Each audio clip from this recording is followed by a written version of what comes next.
would like to thank you all for being resistant and having this resilience to stay in the room till now. So thanks a lot. It is my pleasure to be the moderator for this session. But before, the good people who answered the question number 1, please prepare your phones and start to make a scanning to the QR code for the second question from the AfriQuest. The prize is really very, very tempting, and it's a generous one. So be prepared for something that can shine like a gold.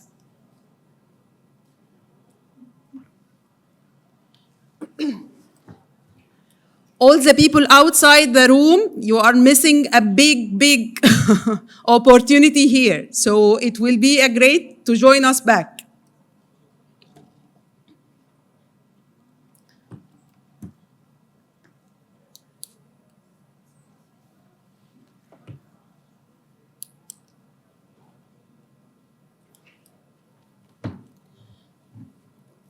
Time for second question, please.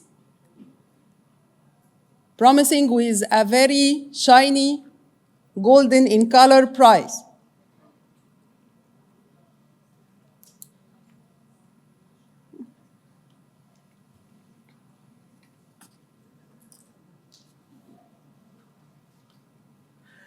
Thank you.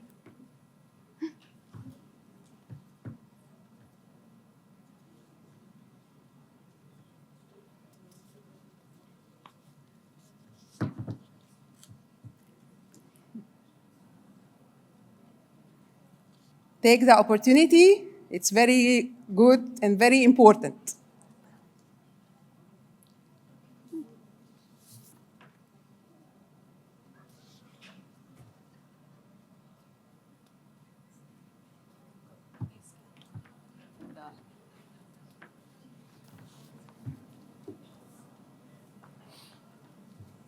Anybody didn't answer yet?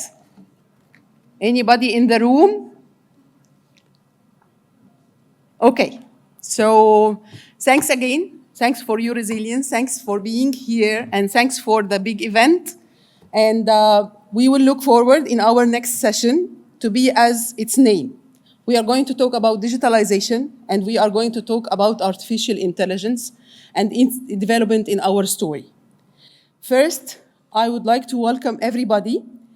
I am Dr. Naglaa Fathy, Head Regulatory Affairs in Novartis, and a co-chair for a regulatory working group within the Egyptian Foundation of Pharmaceutical Research with 20 years of pharmaceutical industry experience. I have been privileged to be advancing innovative medicines, biological products, generics, biosimilars, working across imported products and local manufactured ones and exports. Deeply passionate about the AI and digital solutions to transform regulatory affairs, making any processes to be more smarter, more efficient, and ultimately improving our patient outcomes at the last, which is our goal as a whole. Today, we stand at a crossroads. Regulatory affairs are no longer just about compliance. They are about leveraging data, technology, and collaboration to deliver safe and faster decisions for patients across the whole world, and specifically for the African continent here. Together, we will explore a range of solutions. We have seen a lot of issues. We have seen a lot of actions done on the ground, and now we will see more solutions that can help us to be even faster and more efficient. To support our processes from different perspectives, we will see how smart labeling tools can prevent costly recalls, how AI can transform regulatory workflows in multiple areas, how unified digital submissions can enable all the collaborations that we were talking about. Also, we will discover how digital tools can enhance collaboration acceleration of the processes, and empowering the decision makers. This session is about Africa Leap into the future, where digital tools and AI are not just supporting regulations, but they are redefining it. The mission to unlock the potential of digitalization and AI for an agile, collaborative, and future-ready regulatory ecosystem, while keeping compliance, patient safety at the heart of everything that we are doing. AI is welcome to replace anything today. However, let it to be our inefficiency, not our expertise, not our critical judgment. Before to go ahead, I wanted to share with you the session flow description. The session is backed with essential topics, each adding real value. Speakers will stand for brief, focused segments, quick presentations, fireside chats, and rapid Q&A to share expertise, insights, and diverse perspectives. So let's go started with our first segment.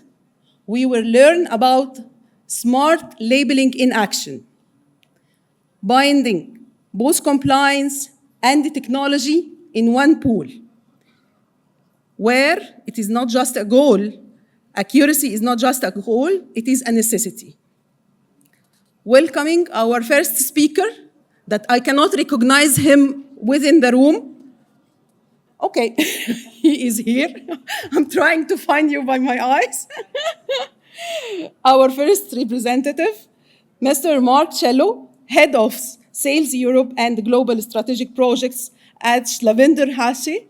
Mark spent over 13 years in pharmaceutical and medical devices industries, specializing in regulatory labeling and how processes and the technology can reinforce or compromise patient safety. So welcome, Mark, to the stage, and the stage now is yours. Thank you very much. All right. So who likes a good game? I think we'll start with a small, very game. Anybody likes a game? Raise your hands, like games? Great. So the game is as follows. On the next slide, you're going to see a mistake, and you need to spot the mistake. You only have 5 seconds. Starts now. 1, 2, 3, 4, 5. Find the mistake? Yes? The space between the 7. That is correct. Yes? There is a double. Yes? There are 2 mistakes. And this is the problem with manual proofreading. We sometimes only see what we're looking for. I induced you an error. I said, where is the mistake? There were 2 mistakes. This is the challenge. And in the pharmaceutical industry, of course, those challenges have consequences. When we get something wrong, this can be, of course, very costly. If you look at in labeling, why are these mistakes happening? There can be conversion issues. We are converting content from different formats. In these processes, errors do happen. So for example, we convert Word to XML. If we are doing e-labeling, we also can convert to PDF, and this can also lead to errors. This could be because of the wrong font being used by the graphic teams. This could be because of old software that's being used by the teams, old InDesign, Illustrator. Also working with Arabic language, for example, they need to ensure they're using the right version of the software.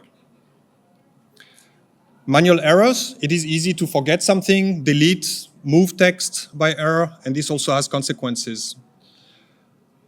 When we're looking specifically at e-labeling, this is a huge opportunity for the industry, but also for patients. There are, however, certain things to consider.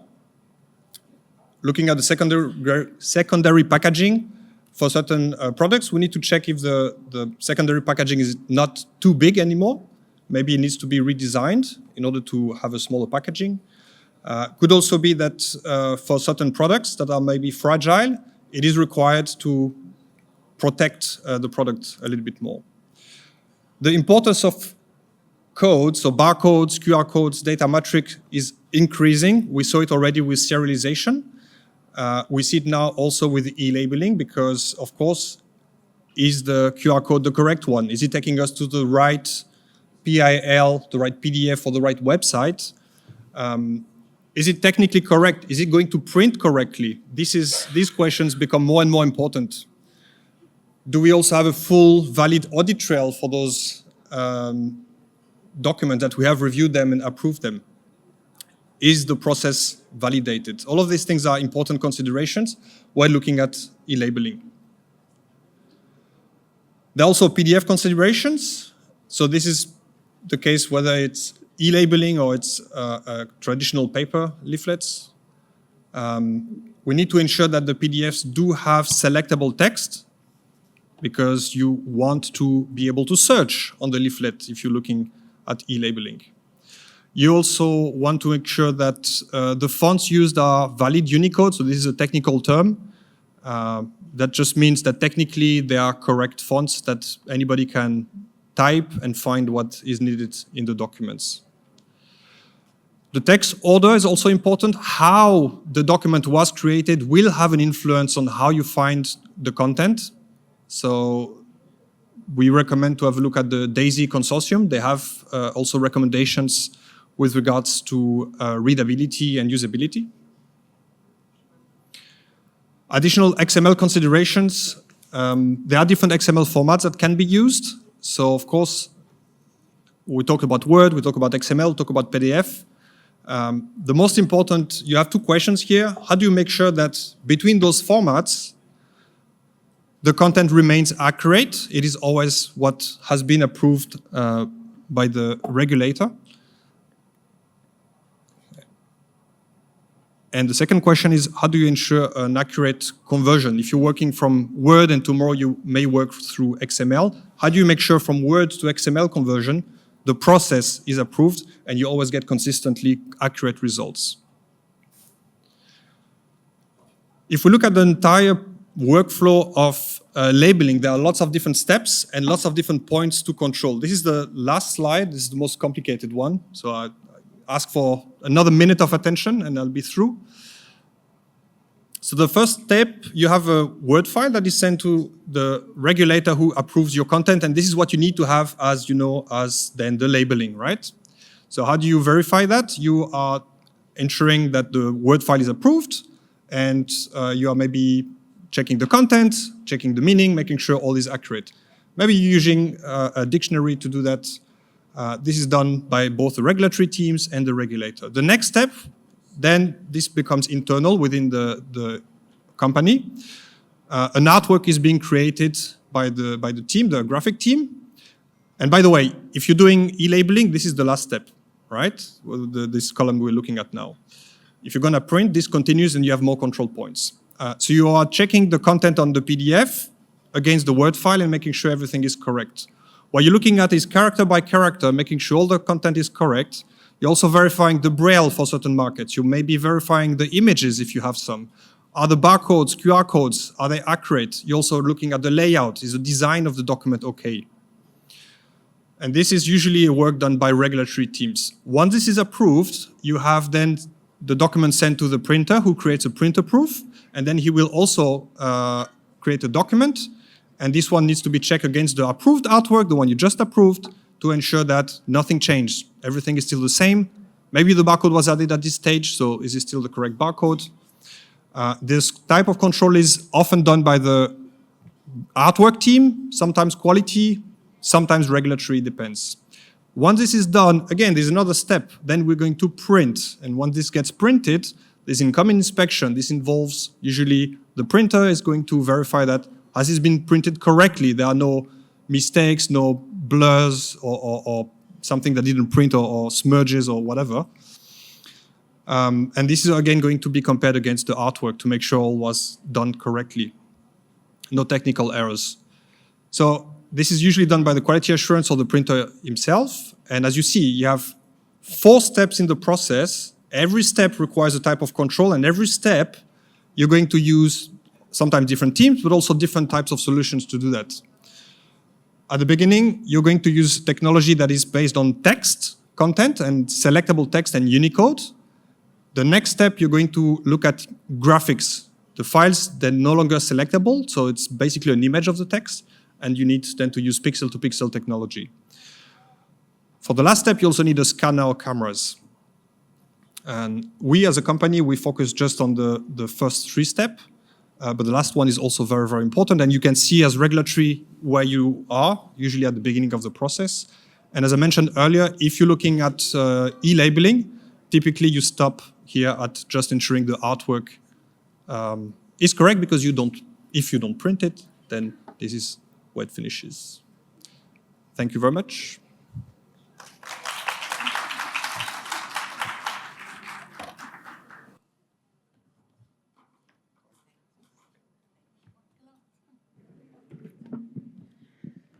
Thank you, Mark.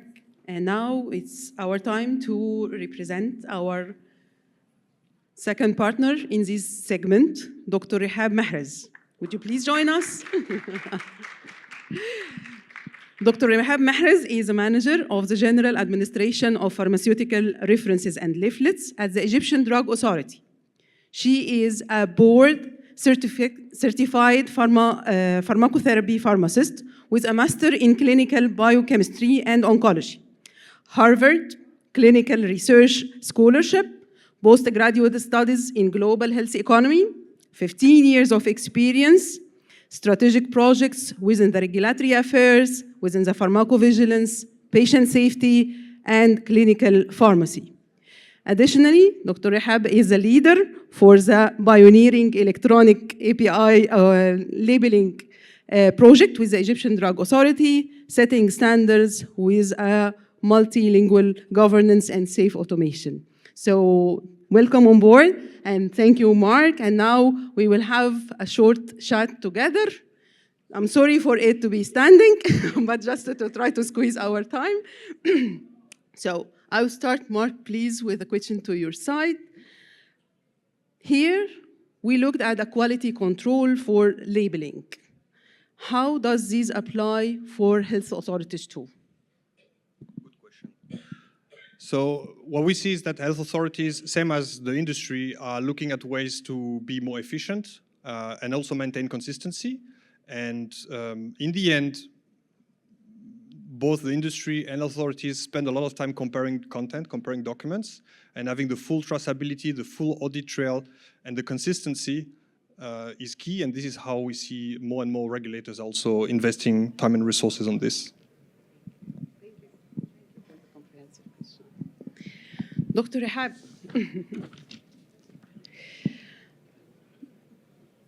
Okay.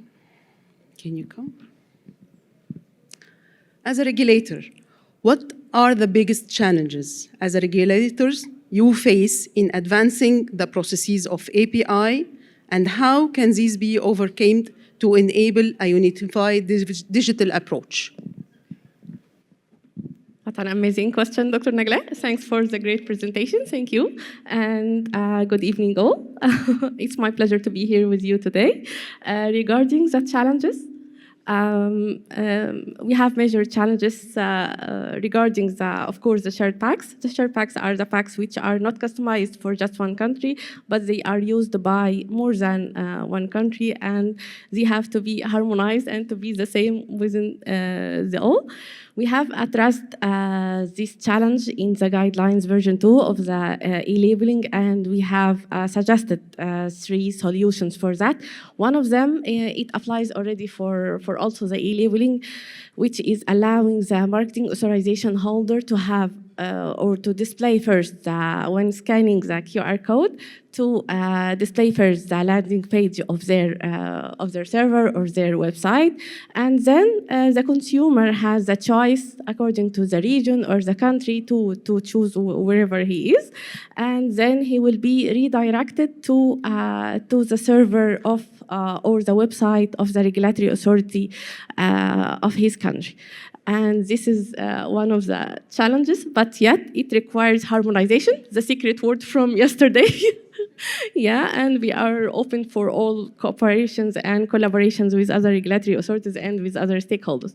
I believe the second thing is the use of unified structured format, because in Egypt, we rely on 24 countries. So we have like 24 forms of SPC and 24 forms of PILs, so around 48 forms. So yes, the task is not easy, but it's worth working for, and as access for medicine is non-debatable. Thank you. I will have another follow-up question to you, Mark. Hello? We will coming back. Okay. Might be. Now it's working. Yes, now it's working. Thank you so much. So a follow-up question to you, Mark. And now it will be futuristic for both of you. Looking to the next few years, how you see the future of labeling for the industry, regulators, and patients?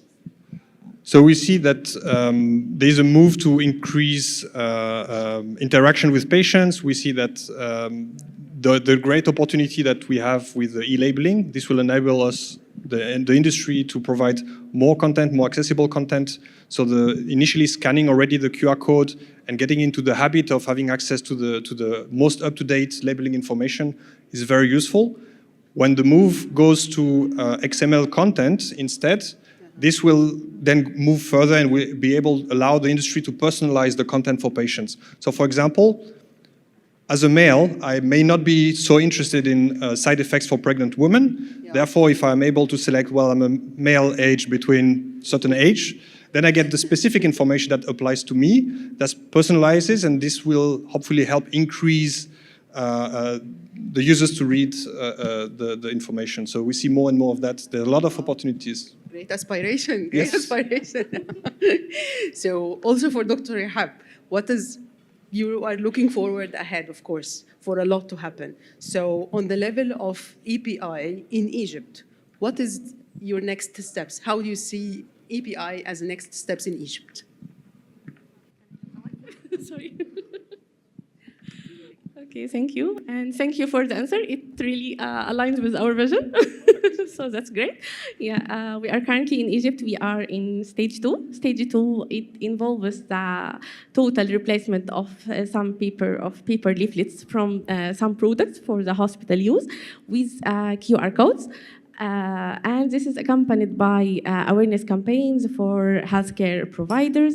And we are looking forward to move to stage 3. Stage 3 will include full digital transformation regarding labeling, the use of structured format for API, and this will pave our road to, as Mark said, personalize the medicine, how to cooperate and intercollaborate with other digital actions, like how to coordinate between the electronic health record and the electronic label in the structured format, so that the medicine will be personalized for each patient. So it's just not about digitalization, but it's more about sustainability, patient empowerment, and more digital health solution, so that the updated and accessible patient information is available all the time and from everywhere. Thank you.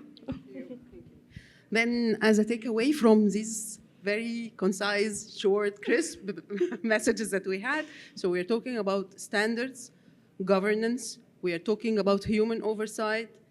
That's all will be leading to a good, smart labeling scales safety for the patients, for our patients. Thank you both, and thank you for the and thank you for all our stakeholders, because now we have, and for of course the employees of my team, now we have received more than 1,000 applications regarding e-labeling. So thank you, thank you. Thank you, Dr. Naglaa and Mark. It was my pleasure being here with you today. Thank you all. Thank you. Much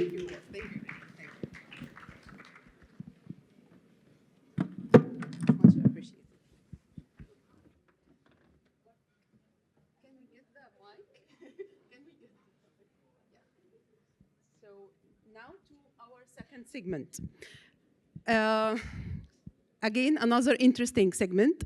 And here we are going to go to a more futuristic step. So we are going to scaling artificial intelligence for smarter regulations. AI is transforming regulatory decisions making, slashing review timelines, boosting accuracy, demanding ethical oversight. And so we are introducing our second speaker, or next speaker, Dr. Shayma Salah. Hello. Okay. Dr. Shayma Salah Sayed, health informatics specialist and BI developer at the Egyptian Drug Authority. Dr. Shayma bridges healthcare and technology with expertise in digital transformation, UI, UX design, health informatics. She designed the EDA naming AI project and developed the API searching tool, driving regulatory innovation. Her technical foundation includes software engineering, data visualization, and health economic training. And okay. What? No? Dr. Asma is going to start? Okay. Then, okay. Then we will start with Dr. Asma. I'm sorry for this confusion at my end. So we will start with Dr. Asma. Again, Dr. Asma is a quality assurance unit manager at the EDA with over 20 years in regulatory affairs. She has led CTD, ECTD implementation, developed regulatory guidelines, and contributed to the WHO collaborations. Her expertise spans human medicines, vaccines, and dietary supplements, supported with a total quality management diploma from the AUC. Dr. Asma, please come with us on the board. Thank you, Dr. Naglaa. Thank you. Good afternoon, guests and esteemed colleagues. And I'm sorry that this session is the last session and we are all tired. I'm Asma Yusri, and I'm honored to be with you in the 5th AfriSummit of 2025 to share EDA journey toward building smart-driven AI regulatory ecosystem and scaling from digitalization to artificial intelligence.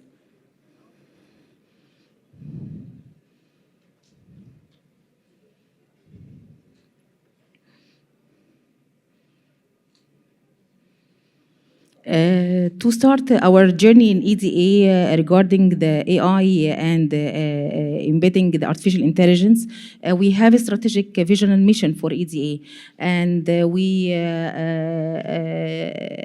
extract our vision towards AI to have a vision as a part of EDA commitment to pharmaceutical security and comprehensive care, and we leverage artificial intelligence to enhance the regulatory agility, ensuring safer decisions and drive innovation across the pharmaceutical sector.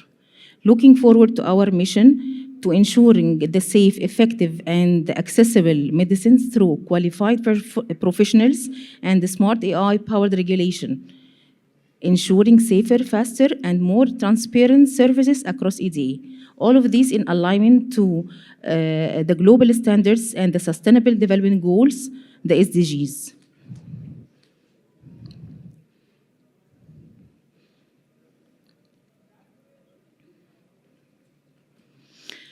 Over the past few years, the EDA has taken a leap in digital transformation, moving from fragmented manual systems to an integrated digital infrastructure that connecting all the regulatory services and functions across entire product life cycle.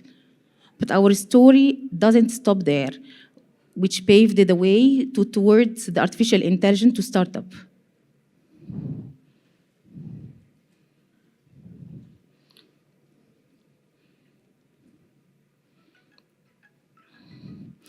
The EDA digital journey started with different milestones. Started from building a database, different databases, firstly regarding the products in the EDDB and the companies and the infrastructure license under the umbrella of EDA. This is the company profile system. And then going to have creation and integrated regulatory ecosystems that improve the efficiency and transparency and improving the system of the regulatory services. Then launching different regulatory digital platforms that connecting EDA users and stakeholders all together. We adopted digital workflows and dashboards, achieving paperless and traceable operations. This strong digital foundation made it possible for us to take the next leap, artificial intelligence.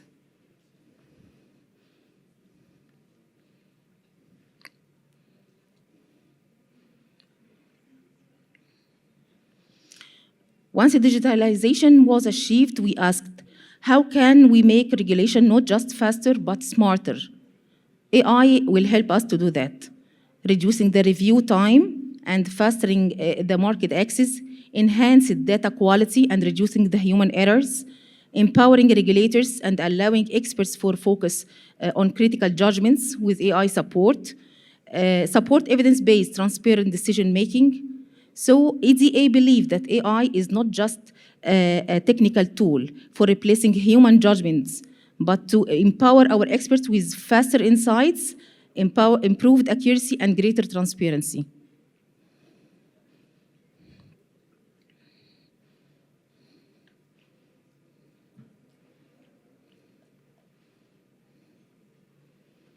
Looking forward, AI across the regulatory life cycle. In document management, we can use this, the AI helps to review large submissions faster and reduce manual errors. For risk assessment and decision support, it identifies high-risk application from historical data and helping us move from reactive to proactive regulation. Through process automation, AI tools and dashboards simplify the workflows and improving its transparency. And finally, human-centered decision support. AI enhances, not replaces, the reviewer judgments, building trust and efficiency. All together, this area reflects how AI can make regulator more smarter and more effective. That's what inspired us to take the initiative and the design of the Egypt's first AI-powered regulatory tool, the AI Smart Medicinal Naming Assistant, bringing our vision of intelligent regulation in life.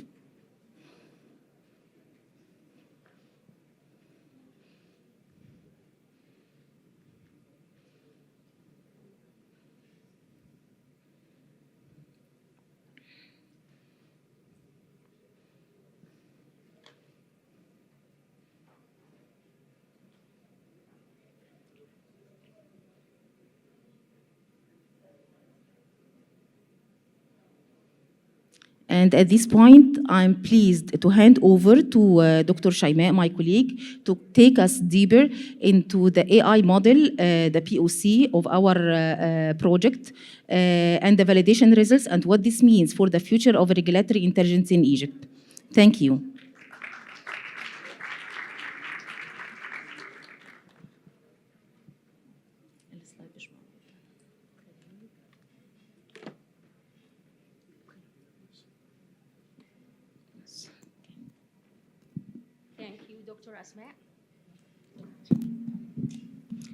Thank you, Dr. Asma. Good afternoon, everyone. I'm Dr. Shaimaa Salah. I'm Health Informatics Specialist and BI Developer at the Egyptian Drug Authority.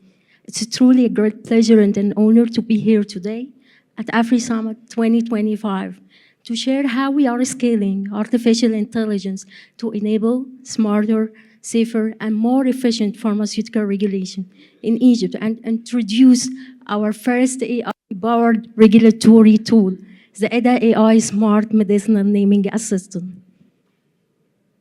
Let's now dive into our initiative from concept to capability. In 2025, the Egyptian Drug Authority partnered with the Bill Gates Foundation and Broadreach to design first AI-powered regulatory tool, an application that automatically generates and evaluates proposed trade names using AI, ensuring they are safe, distinct, and fully compliant. This project marked as a major milestone, a proof of how collaboration can build local AI capacity and strengthen our regulatory systems.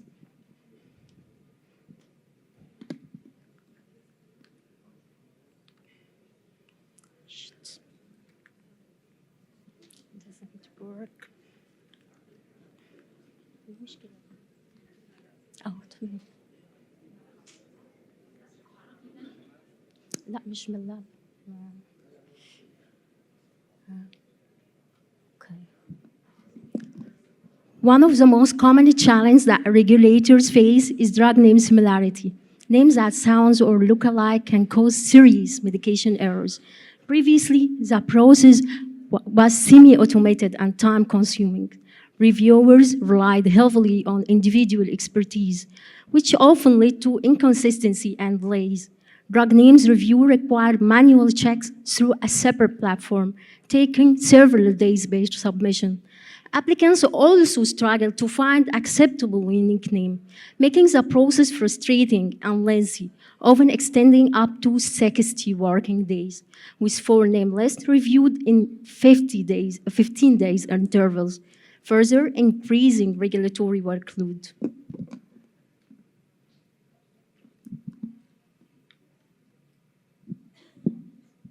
To address this, we designed the ADA AI Smart Medicinal Naming Assistant. Let's explore how it works. Applicants enter a proposed drug name into the system. System compares against EDA database using advanced algorithms. Systems generate risk scores and check against naming standards. And finally, AI provide recommendations and generate alternatives if needed. The tool depends on 2 key analyses: phonetic similarity, how the name sounds, orthographic similarity, how it looks visually. After checking the proposed name against registered and under-registered products in EDB, the system generates risk scores and compliance status, or using the AI recommendations. The AI assists, but doesn't replace human judgment.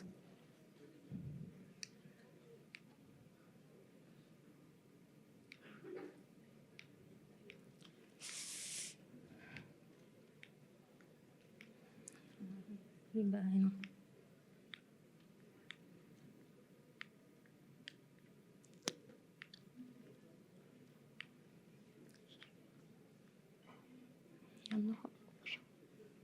هو ايه المشكلة بقى؟ ازاي؟ مش تمام. كويس. Okay. The AI Smart Medicine Naming Assistant is fully integrated within the EDA database, including EDDB database for registered and under-registered products, company profile database linked to applicant credentials, EDA registry users, payment repositories, and transaction logs.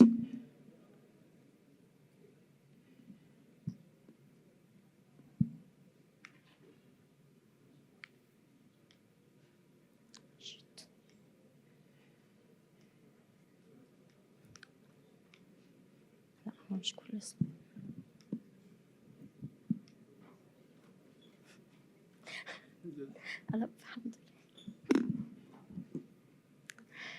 This AI system is a result of collaboration between the BIS, Pharmaceutical Information System team, the process owner from different regulatory scopes, human, biological, and innovative product naming departments.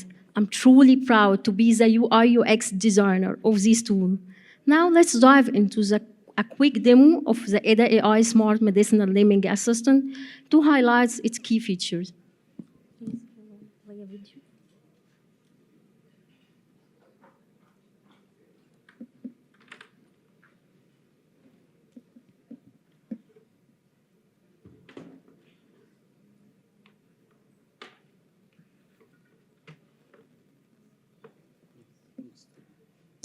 شغال.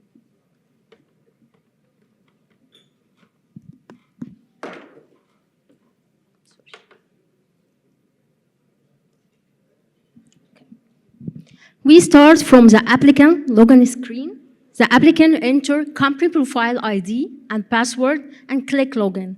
It will be able to enter to the application through integration with company profile database.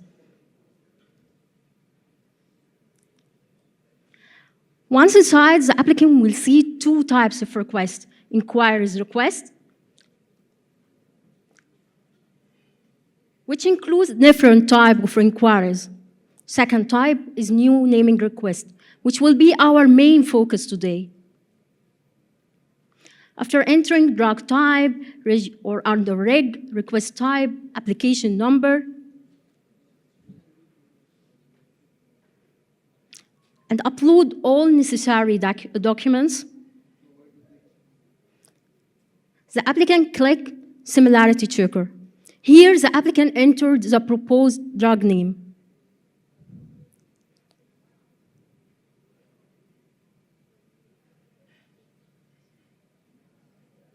After clicking check similarity, the system analyzes the proposed trade name against EDA database using advanced algorithm. It generates risk scores and similarity score. If the name is high risk, it will appear red, meaning this name is too risky. If it's medium risk, it will appear orange, meaning some resemblance and require attention. If low risk, it will appear green, means this name is unique and can be submitted securely.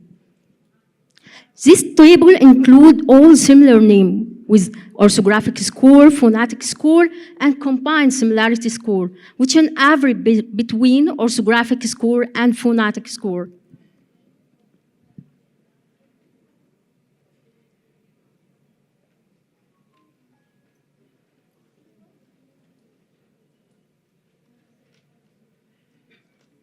Below this table, we will find compliance status results.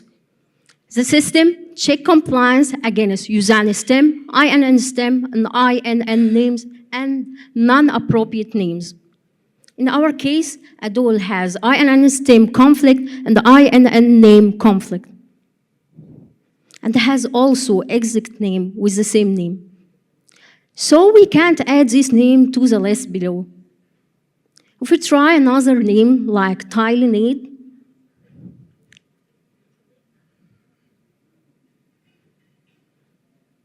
which is a medium risk product and has no compliance issue, so we can add this name to the list below. And we can hear to the sound of this name by clicking on the speaker icon.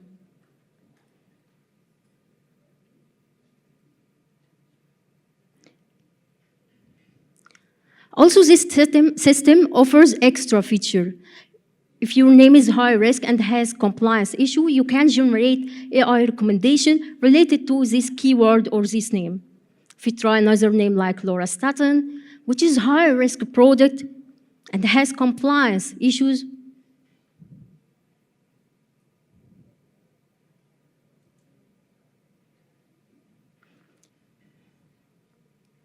if we click in AI recommendation button, the AI generate names related to this keyword.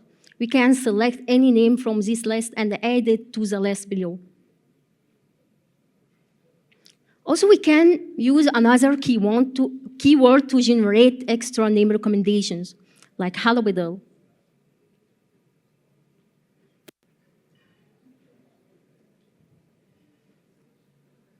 Can also able to select any name from the list and add it below.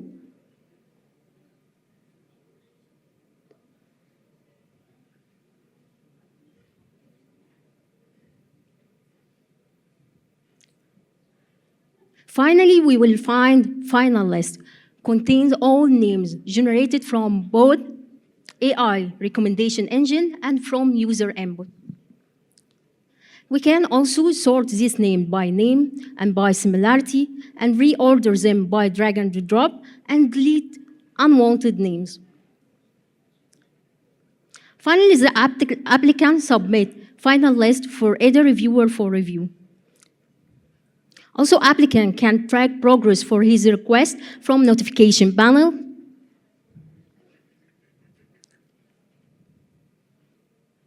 He can view request timelines and reasons for refusal, which used for training AI to improve AI recommendations. Also, he can take action from this button if there is extra data or attachments required.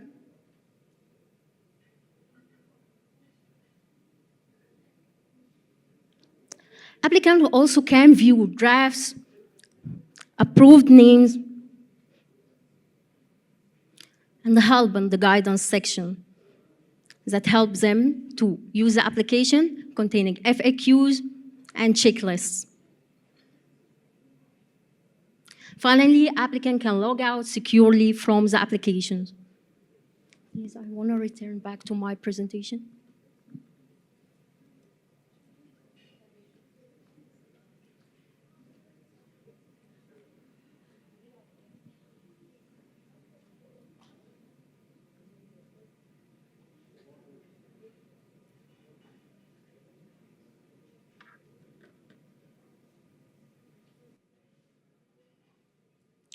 Presentation. Okay. From this demo, we are seeking to achieve remarkable improvements in our challenge. Average review time will be reduced from several days to few hours. Automated transparency through audit trails, reviewer and applicant satisfaction will be increased from moderate to high. Decision consistency and accuracy significantly enhanced. These improvements demonstrate how AI can build local AI capacity and strengthen our regulatory system for innovation.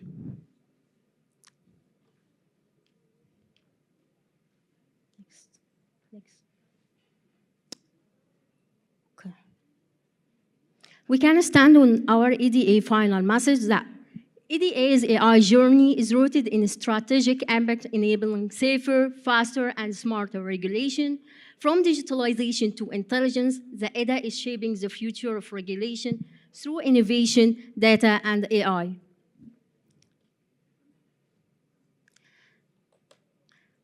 Finally, we invite you to share your experience and have your valuable input by filling out this questionnaire. Please scan QR code on the screen to participate. Your feedback is invaluable.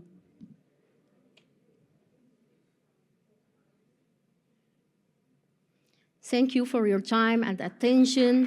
For more information, please reach out through this email. Thank you all.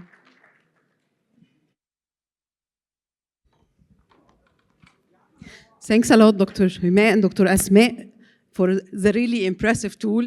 For whomever didn't experience this before, for a locally manufactured product, you will have to find a name. And this name should not be resonating with any other name in the market, because you will be showcased for this situation, and either you will lose your trademark or you will be having a confusion in the market. So really, this is a very good tool that will help a lot of local manufacturers here in Egypt. And also, I do believe, since we have seen a lot of aspirations for localizations all over the continent in other countries, so I do believe such a tool will be very helpful for them, especially with the increase of the number of names in the markets and so.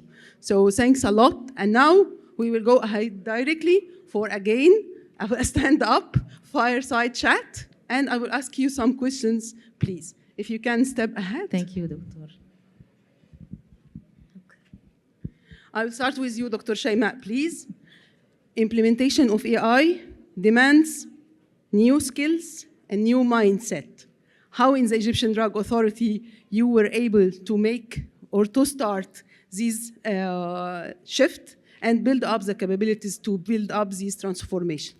Okay, it's a great question. Actually, moving from digitalization to artificial intelligence is much easier than moving from paper-based system to AI or digitalization, because reviewers already familiar with electronic workflow and data-driven decision-making. So this cultural change wasn't resistant, it was an excitement. Also, reviewers eager to use artificial intelligence in their work because it will help them to speed up their work and reduce repetitive tasks and allow them to focus in critical regulatory judgment. From first step, we involve the process owners and reviewers in every step from requirements gathering and testing and feedback. This system was built from the user for the user. So with using AI, we built local AI capacity, not just in technology, but also in mindset. And we build trust in using AI in work. Thank you, Dr. Naglaa. Thank you, Dr. Shaima. And now for Dr. Asma, please.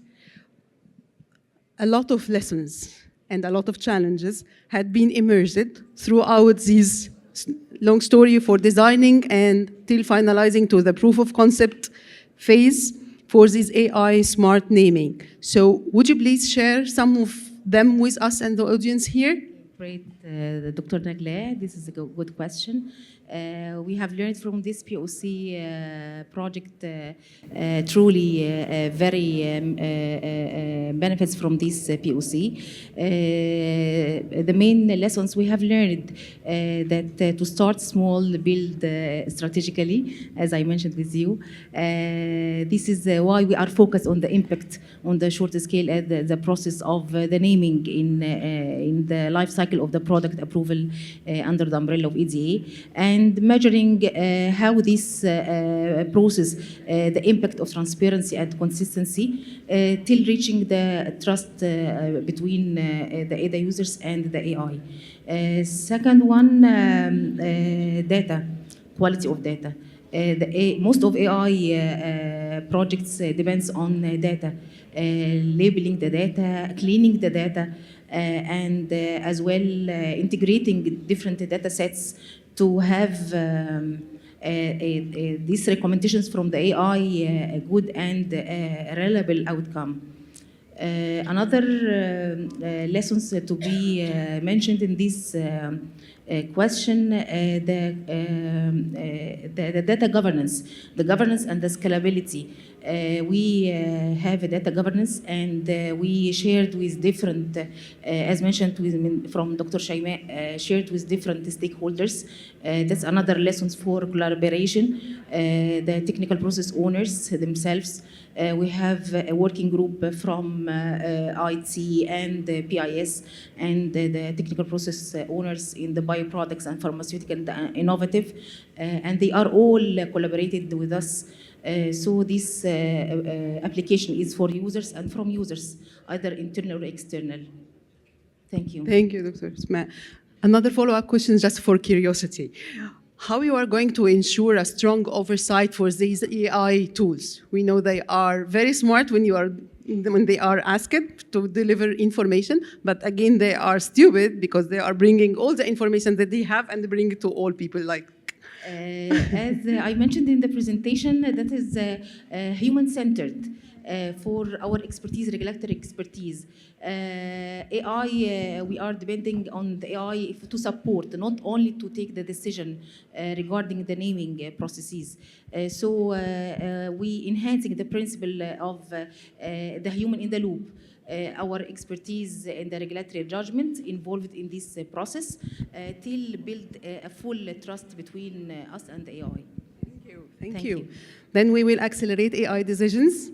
However, we will keep ethics and the human judgment as safe as possible. Inshallah. Thank you so much for this interesting step, and looking forward more steps ahead. Thank you, Thank you, Dr. Naglaa. Thank you all. Thank you all. Another science fiction in track and trace. A lot of slides also again was talking about track and trace, but we will not talk about it in the ordinary way. We will talk it in the AI way. So next segment, we will be talking about AI in data analysis for track and trace systems, where we will be talking about AI Power track and trace is more than automation. It is a catalyst for a secure, transparent, and predictive healthcare ecosystem. Our next speaker, Mr.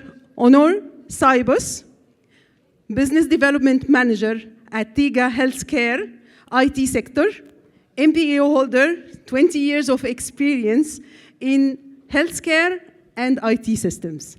Welcome on the stage, and the floor is yours now. Hello everyone. How are you? A little tired, bored perhaps, at the last hours of the day. So I will try to shortly, in brief, tell what we are doing. As we talk in the morning session, our implementations so far for a entire track and trace system.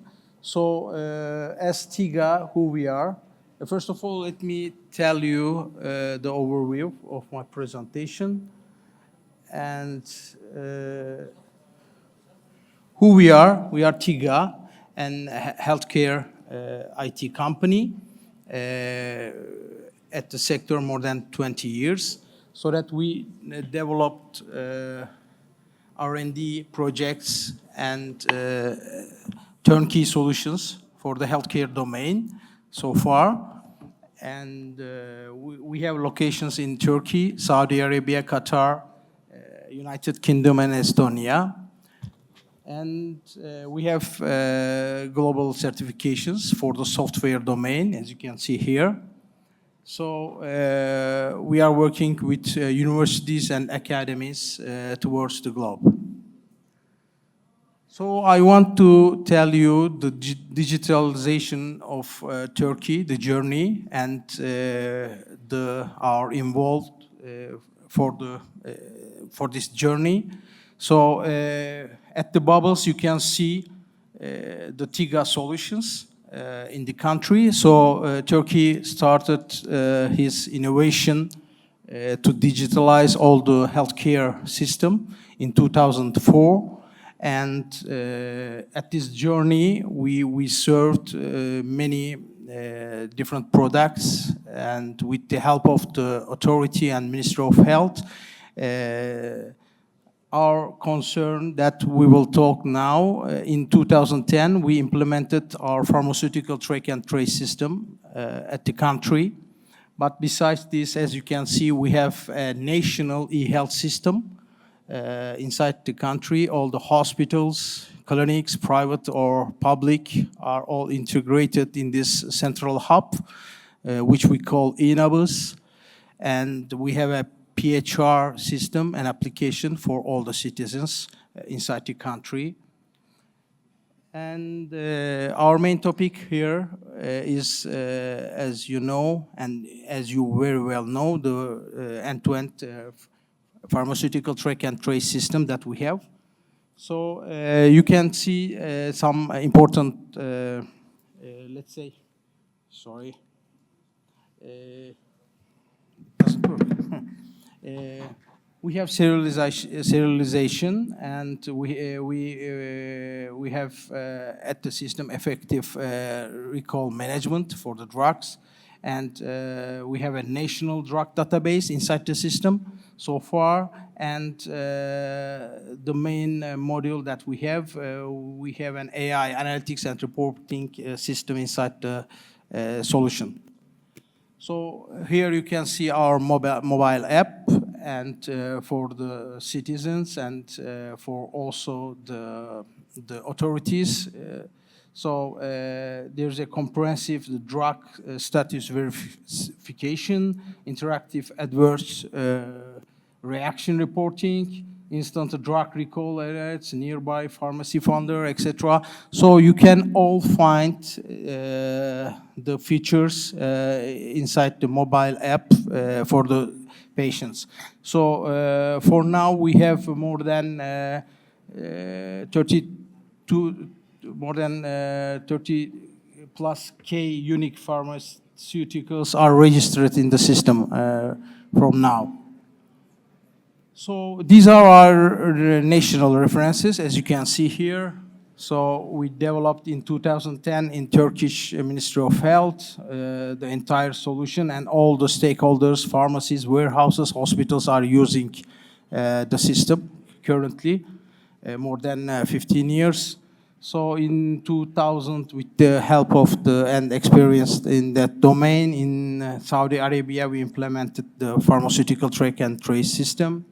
And in 2022, we launched in Qatar the whole system. It's functionally used. And now, this year, we started the northern Iraq, the Kurdish region, pharmaceutical track and trace system.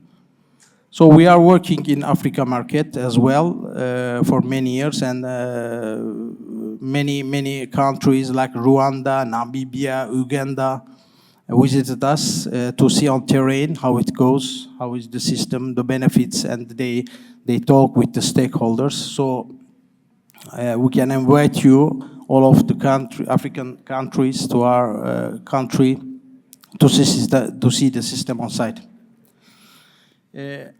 These are our success stories, you can see here.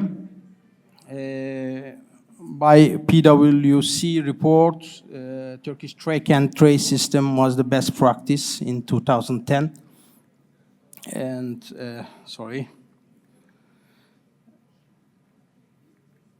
And also, we have different UNICRI. It's the ITS is the name of the PTTS in Turkey, by the way. So it reduced to fake drugs and tax fraud, saving $1 billion annually. And with the help of this, we were awarded as a best practice also. So that's the drug safe best practice in pharma industry, the PwC report. As you can see, they benchmarked us with different countries, and we were selected the best practice in 2015.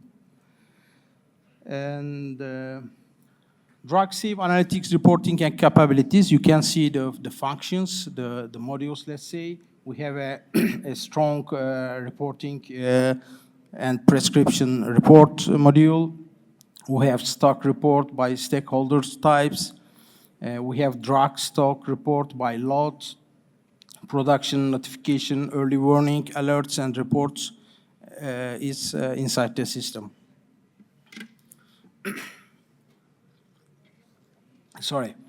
So we call this AI-based early warning system and anomaly detection system PREDIS, our system. It runs on our end-to-end track and trace system.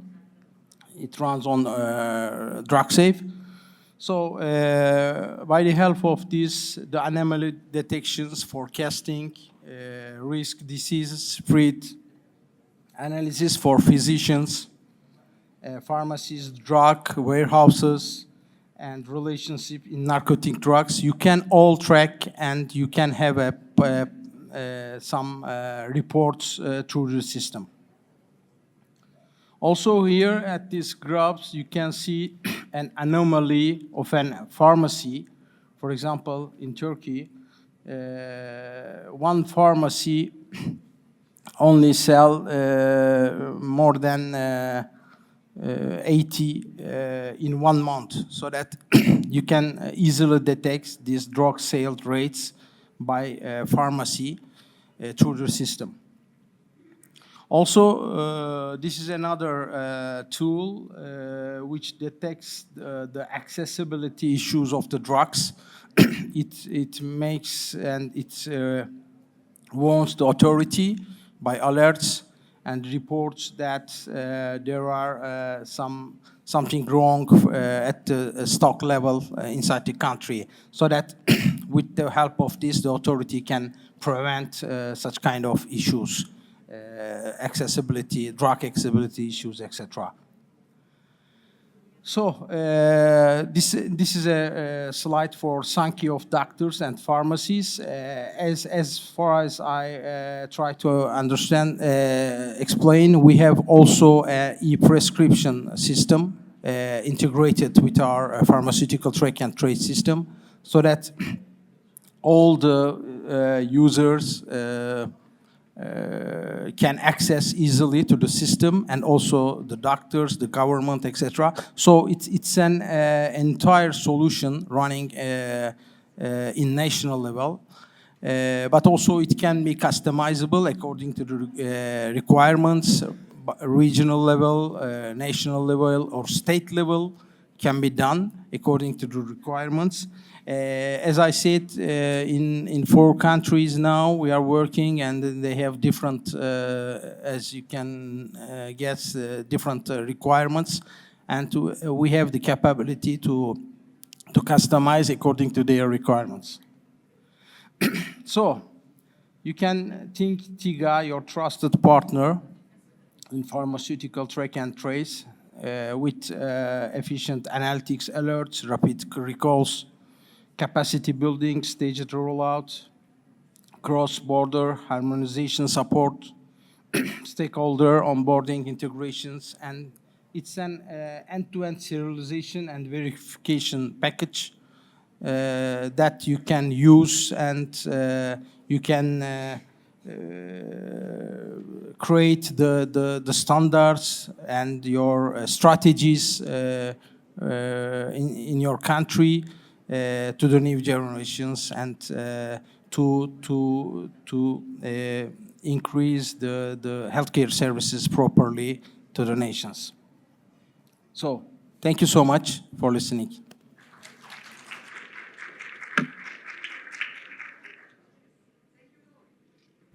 One question? Thank you.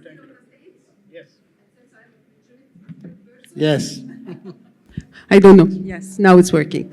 Since, again, I'm a futuristic person, how do you see such a tool or AI progression within the track and trace processes within 3 to 5 years from now on?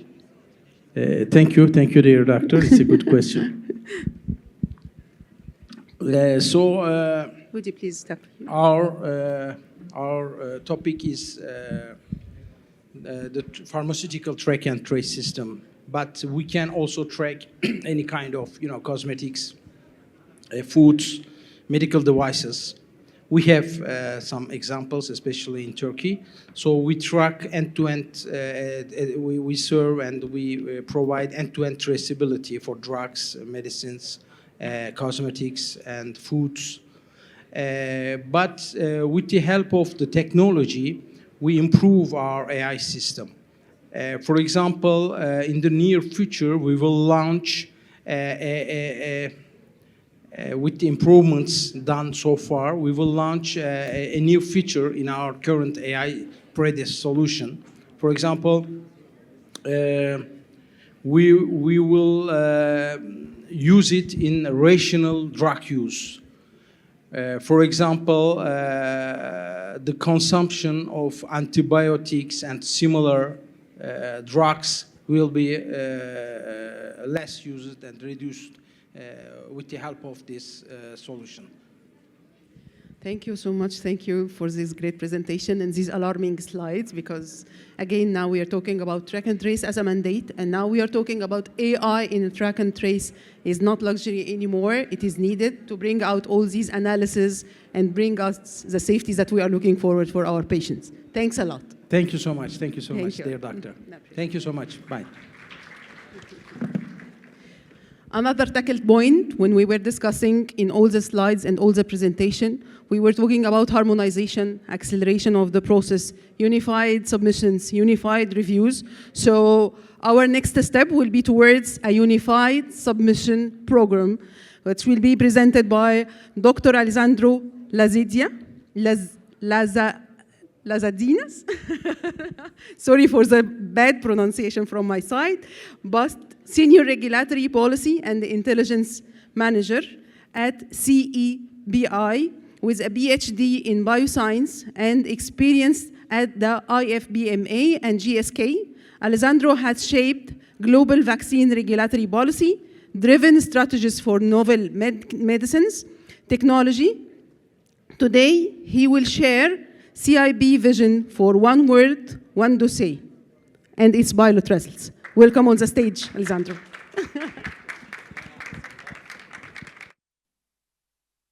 Okay, so I'm going to try to keep this brief because the organizers are probably keen for us to move on. And I think there's a boat leaving soon, so yeah.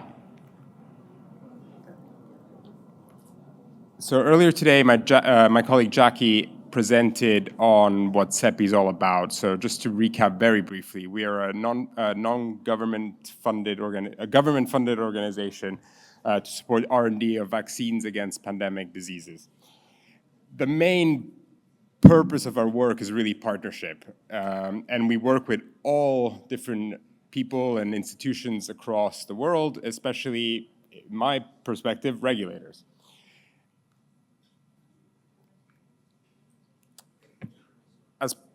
Apart from a lot of our work in R&D, one of our primary, do I have a screen to see my presentation at the bottom? No? I can't see it at the bottom. It's okay. Can I speak in this? Can I speak in this? Is this okay? Yeah. So one of the key things that we've done as a regulatory team at CEPI is to devise this preparedness framework, which essentially very high level is two phases. Is a preparedness phase where we have to do as much as we can up front to prepare our systems, especially our regulatory systems, to respond for an emergency situation. And then we have the response phase, which is actually what you do in case of a pandemic. Now, as a regulatory team, what we've identified is that there's probably three components that really are critical and really important for regulatory preparedness. And we've called these the pathogen disease development file, a developer-specific vaccine information, and the submission file. Now, these three components form the basis of an accelerated response. And to enable these and actually make these a reality and accelerate their development, we need cloud-based digital tools to make this happen.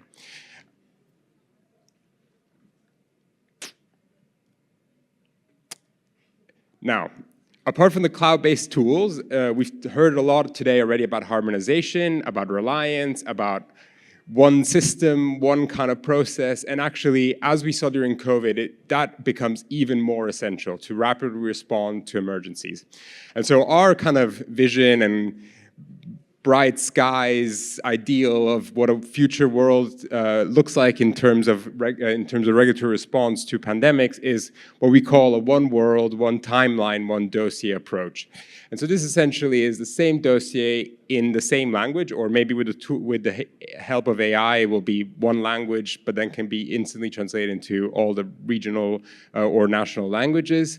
The same package and label, and all countries receive the same information at the same time, which not only will allow for information equity and equality, but ultimately leads to equitable access of the vaccines. Now, to make this happen, over the last 9 months or so, CEPI has joined a partnership with an organization called Accumulus Synergy, which is a provider of a cloud-based technology that really aims to advance regulatory submissions in the cloud.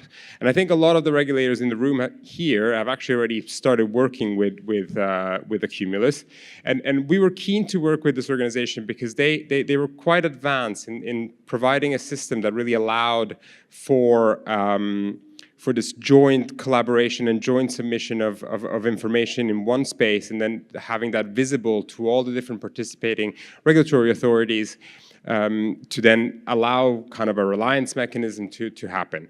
But we wanted to take that a step further and test it for something else. So part of our partnership, and I'm going to skip this, I'll skip these also. Part of the partnership and an activity that has taken us the last 3 months or so to complete was we had a series of documents which made up what we call the CMC platform technology best practices, but essentially is our through a collaboration with academics and different industry partners, our CMC experts came up with these series of documents which have been identified as being best practices on how to respond during an emergency situation. And we wanted to put these best practices in front of as many regulators as possible and have them review and comment on them in real time at the same time. And so we got in touch with as many of our regulator friends as we could, and you'll see a list at the bottom there of the ones that actually ended up joining. And you can see that probably there's a lot of the ones that are in the room here today that are represented. And over the period of 3 months, we allowed all these regulators to go online, go through the Accumulus system, view the documents, add any comments, but also at the same time see the comments that other regulators were putting in. So the regulators were able to, in real time, not only assess what was happening, but also provide their own judgment and own assessment and share that with not only each other, but with their peers. And then once they were all happy with their comments and the questions that they were asking, they actually released those questions and then it became visible to CEPI as the sponsor in this situation. Now this process was actually pretty straightforward as far as procedures and pilots go. And in terms of the regulators, for them it was also very straightforward because it just needs a creation of an account. So you don't need to integrate the system into your IT infrastructure. It's basically just allowing an account to be generated for the user. There was a 1-hour virtual training that we gave the regulators to not only be comfortable with the system, but also be part of the understanding what they needed to do at looking at the documents. Then that gave them access to the project. Ultimately, they were able to review the documents and see the feedback from the other regulators, and the process was complete. This essentially turned out to be like a scientific advice-like discussion and process, and approximately 50 NRA comments were raised with no major objections voiced. Regulatory feedback is currently being incorporated into the documents themselves, and those will then further be shared with the regulators that participated, and the final versions will be published online. In terms of the results, most of the feedback was great. We really got feedback from the regulators saying that the platform was easy to use. They liked working with real content, actually a document that was put in front of them and experts could review. And they liked working in this collaborative space where they could really see that other NRAs were there, present, and working and collaborating at the same time. In terms of feedback, we got really good feedback. Vast majority were happy that not only this tool they would be using it, they would be happy to use it again in an emergency situation, but they really value it as being a potential enabler for future regulatory collaboration and a future support for global submissions. Now, this project and this tool really helped and really aligns with CEPI's 100-day mission, which I think my colleague Jackie talked about this morning a little bit. We think that it supports equitable access because it allows that simultaneous submission and visibility of regulatory data to all NRAs that would be part of the system, and then helps, really importantly, build trust via reliance mechanisms and shared data standards. So again, everyone can see the stuff. Now, we're not kind of stopping there. This is kind of taking off a little bit.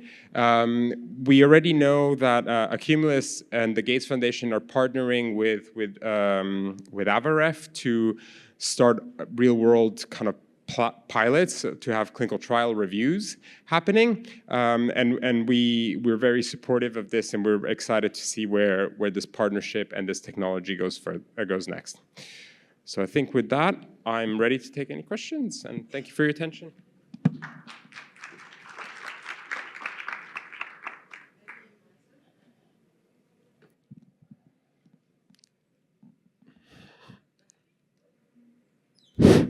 Yep. Now it's working. I can hear you. Okay, so again, really very impressive. We're talking about something huge, something big, something that can facilitate a lot of regulators' life here so that they can join their minds together, bringing something very solid to their patients in the final stage. So something big like this, across borders, joining all these regulatory bodies and all these industry partners.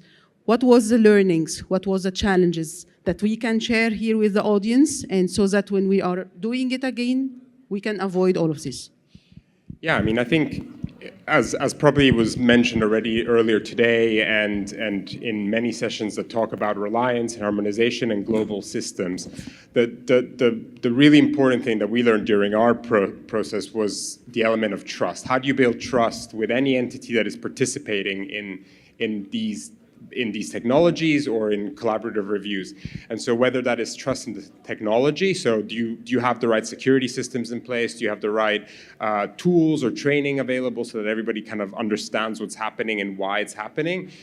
Then is everybody clear of what they're seeing at the same time? So that also builds trust, because then a regulator is more comfortable saying, oh, the US FDA colleague is there, or EMA colleague is there, or EDA colleague is there. And so everybody kind of is on the same place, in the same place, and kind of that trust gets built. And then as you kind of start with maybe a smaller project and you see that it works and that you get great feedback, there's more willingness to go ahead with maybe a bigger project. And so that's the challenge now, is really taking this further and implementing it into real day-to-day submissions and life and regulatory systems. So, yeah. Great. Thank you so much for this very big step, and looking forward more and more initiatives like this in order to allow faster access, better supply availability for all the products. So thank you so much for it. Thank you. Thank you, Alessandro. All of these initiatives under a very big umbrella that is called digitalization, that's called AI. One final step that we will go ahead, gather many of these aspects under one umbrella, driving digital transformation in Africa specifically. And looking forward, our next speaker, Mr. Martin Schmidt, CEO of Cormue GmbH and the CEO of Oxido, with over 15 years of leadership in life science. Martin has driven digital transformation, operational excellence, regulatory innovation global-wise. Today, he will showcase of a centralized review platform and harmonization of standards for Africa regulatory future. Martin, the floor is yours.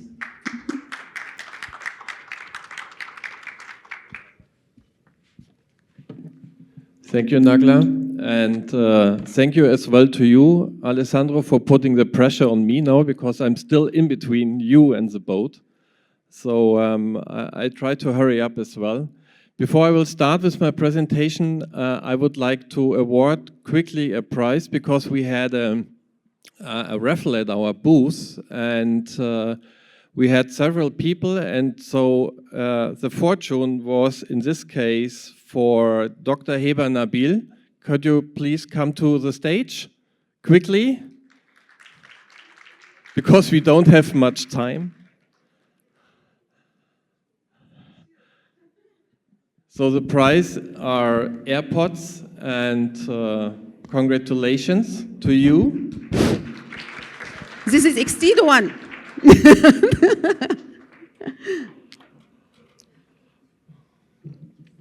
You're welcome. You're welcome. Congratulations. Okay, can you come back for a picture? Sorry, Heba. Can you come back for a picture, please?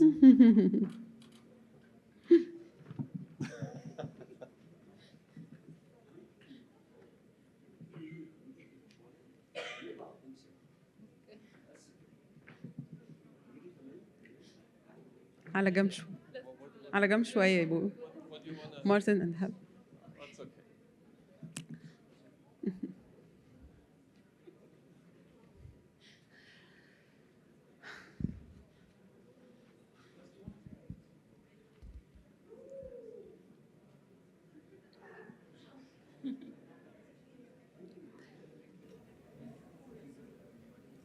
Thank you. Great. Too many. I want to know So what that is the was prize. not planned with all the pictures. Okay, so I will also try to speed up my speech because we heard today really a lot, and I think we have a delay of almost 2 hours. So the boat is not waiting, is what I understood. So so I will try to be as fast as possible. You heard already a lot about the challenges, or I heard already a lot about the challenges which we are facing if we look to all these national markets. And yeah, as you already said, we have lack of data structures, we have missing standards, we have disconnected stakeholders, and at the end, if we look to the patient, we have delayed patient access to medicine, and this is something where we have to work on all together. And I really understood already the ideas and the motivations from every country to do this. So for sure there are several solutions, and for sure it is about building up a digital journey. And for me, it is really a journey because we heard a lot about digital transformation. And digital transformation is something what you cannot do overnight. So it is really a stepwise approach, and it is also a very comprehensive approach. So you have to do a lot of things if you want to be really in a digital world. So if you, and these are also a lot of topics what you, what's happening with LED? So thank you. So you also heard a lot of things from or I heard a lot of things from this slide here already during former presentations. And besides all these things of building up a structured format, centralized platforms which are synchronized or working or integrated together, it's also important to have the right people sitting behind all these systems. So it's not only about having a great system, so it's also important to look at the users. So before I come to the solution, maybe just a short idea, because this digital transformation is something which is driving us pretty heavily. So I'm since more than 15 years with Extido, being in the regulatory space for the information management, so also on the industry as well on the authority side. And what we started is to say, okay, how can we support the authorities, how can we support the industry, but also healthcare professionals, so the entire chain of a pharmaceutical product, how can we support them in order to have a very smooth process, and at the end with the idea of bringing medicines faster to the patients.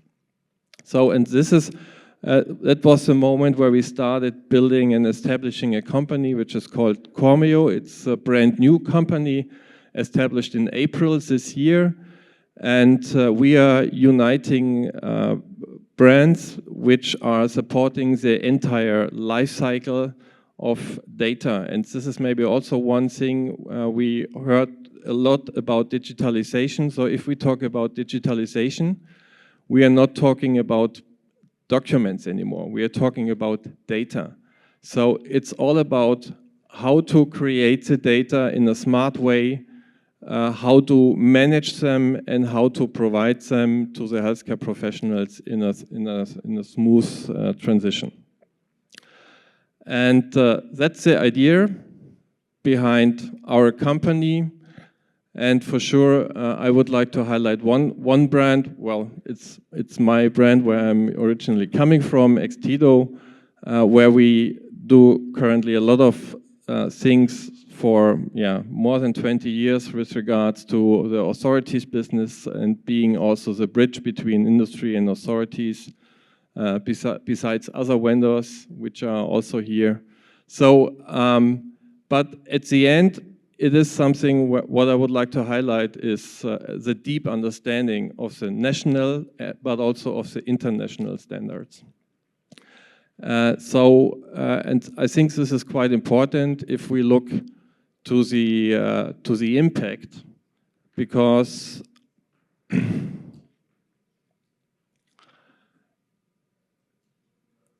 if we want to bring medicines faster and safer to the market, it is very important that we build a very good and solid foundation for it.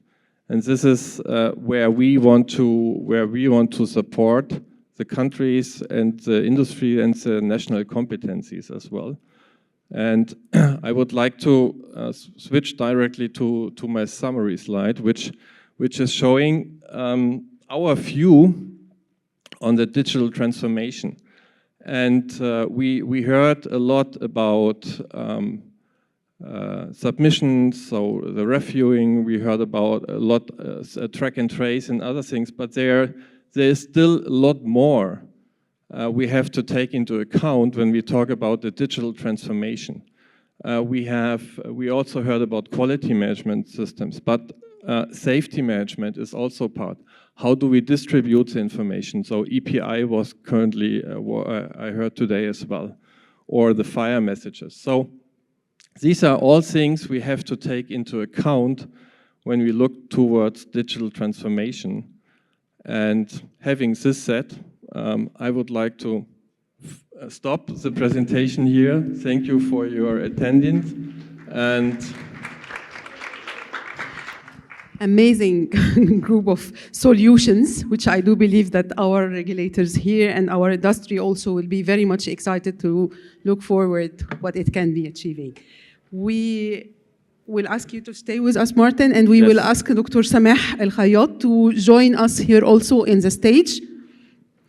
Dr. Samah bin Khayyat heads the Pharmaceutical Industry Department at the Tunisian National Authority for Regulatory Medicine and Health Products. She had led key national regulatory initiatives, including Tunisian's ECTD project and updated drug registration guidance. Strong background in quality management and regulatory frameworks. So welcome on board, Dr. Samah. Thank you. It's a pleasure having you both. And if I ask you just to exchange the positions, that's great. So now I can see you both. Oh, thank you so much. Thank you, Martin. And we'll start my first question to Martin, please. Now with all these approaches, how would you see the harmonization within the African regulatory landscape from your vision? Okay, the fast answer or response would be call me, but then maybe the longer answer is for sure. I think it's very important that we are going a stepwise approach. So we have we made the experience for more than 20 years now working with EMA, and the centralized approach working with the national authorities in Europe. Bringing them together in a common repository, centralized repository at EMA is something which is very comprehensive and a very complex thing.